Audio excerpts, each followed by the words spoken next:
selamat pagi. Dimanapun Bapak Ibu berada, doa saya kita semua tetap mengandalkan Tuhan, tetap jaga hati kita untuk melekat selalu kepada Tuhan, bergantung berharap kepada Dia, karena kita percaya di dalam Tuhan ada jalan keluar, di dalam Tuhan ada kekuatan, di dalam Tuhan ada mujizat dan kesembuhan. Kita sedang terus belajar bagaimana kita perlu berada di dalam desain Tuhan untuk hidup kita, atau panggilan dasar hidup kita sebagai manusia. Kita perlu tahu dari mana kita mau kemana, untuk apa sebenarnya kita ada di dalam dunia ini. Ada banyak pertanyaan-pertanyaan yang terkadang orang tidak paham sehingga dia kehilangan destininya. Karena itu orang yang memahami tujuan hidupnya, dia memiliki daya tahan dalam hidup ini.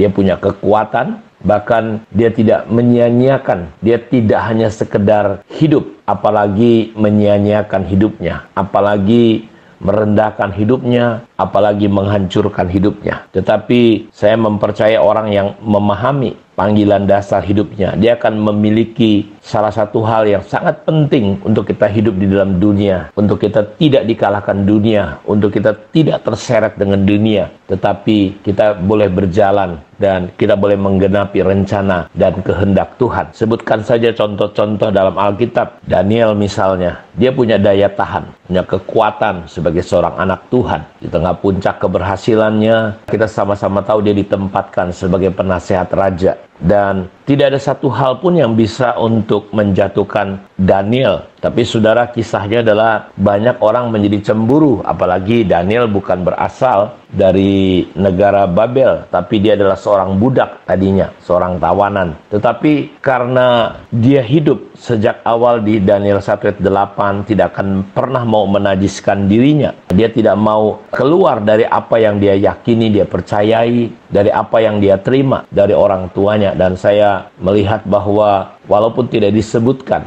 nama orang tua Daniel, tetapi orang tuanya berhasil membangun Daniel menjadi seorang anak muda yang takut akan Tuhan. Bahkan sampai pada masa tuanya pun, ketika dia sudah berada di Babel menjadi penasehat raja, raja turun naik, tetapi dia tetap dijadikan penasihat raja. Dan ketika banyak orang yang tidak senang, akhirnya coba memberikan cara untuk menjatuhkan Daniel, dan tidak ada dari sisi apapun. Dia seorang yang bersih kelakuannya, hidupnya, segala macam, saudaraku, tidak ada celah sedikit pun. Satu-satunya celah adalah di dalam sembayangnya, dalam ibadahnya, dalam imannya. Dan saya percaya juga bahwa apapun yang terjadi di dunia ini, saudaraku, salah satunya pandemi. Salah satu adalah untuk menyerang ibadah kita, iman kita, kesetiaan kita. Nah, kita bisa belajar dari Daniel sehingga bagaimana dia memiliki daya tahan atau endurance dalam kehidupannya. Dan ketika satu hari orang-orang mensiasati dengan cara mereka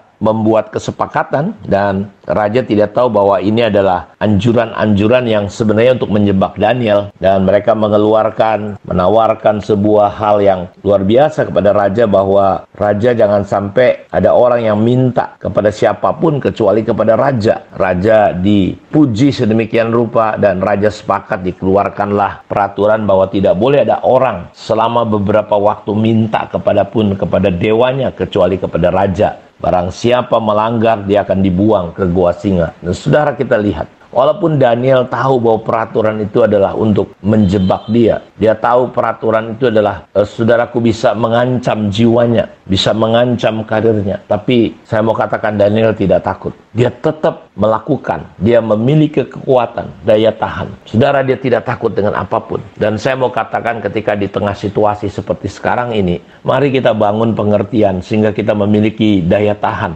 memiliki endurance, memiliki kekuatan untuk menghidupi sebuah kehidupan yang tidak normal. Sebentar lockdown, sebentar buka. Secara ekonomi banyak orang sudah mulai mengalami depresi dan stres. Karena itu, saudara, engkau harus tahu, engkau adalah kepunyaan Tuhan. Kita berasal dari Tuhan. Kita tidak boleh berhenti takut kepada Tuhan. Kita tidak boleh berhenti beriman kepada Tuhan. Apapun yang terjadi, saudaraku, justru kita tidak hanya berdoa, bukan hanya berdoa untuk supaya pandemi berlalu, tetapi saudara, kita perlu berdoa di tengah situasi seperti ini. Apa yang harusnya kita lakukan? Terang dan sinar kita tidak boleh redup dan berhenti, karena situasi, justru di tengah situasi seperti ini, iman pengharapan kita perlu kita proklamirkan orang bisa melihat hal itu. Dan saudara, kita sama-sama tahu, akhirnya ketika Daniel sedang sembahyang, karena dia punya kebiasaan sembahyang, berdoa 1 hari 3 kali, disitulah dia ditangkap. Dia dimasukkan ke gua singa. Dan saudara tahu singanya itu begitu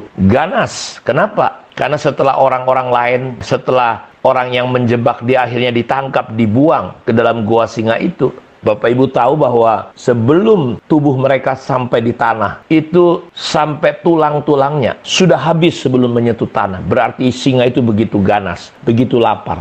Tapi Daniel sama sekali tidak disentuh sedikit pun. Kenapa? Karena ada penjagaan dan perlindungan Tuhan. Karena itu saya mau ajak, walaupun dengan hikmat Tuhan, dengan iman, dengan hikmat, bagaimana kita memiliki kekuatan dan tetap bisa bersaksi di tengah-tengah situasi seperti sekarang ini. Saya akan ajak kita melihat sebuah ayat di dalam 2 Timotius 4 ayat 7 dan 8. Paulus berkata, "Aku telah mengakhiri pertandingan yang baik, aku telah mencapai garis akhir, dan aku telah memelihara iman.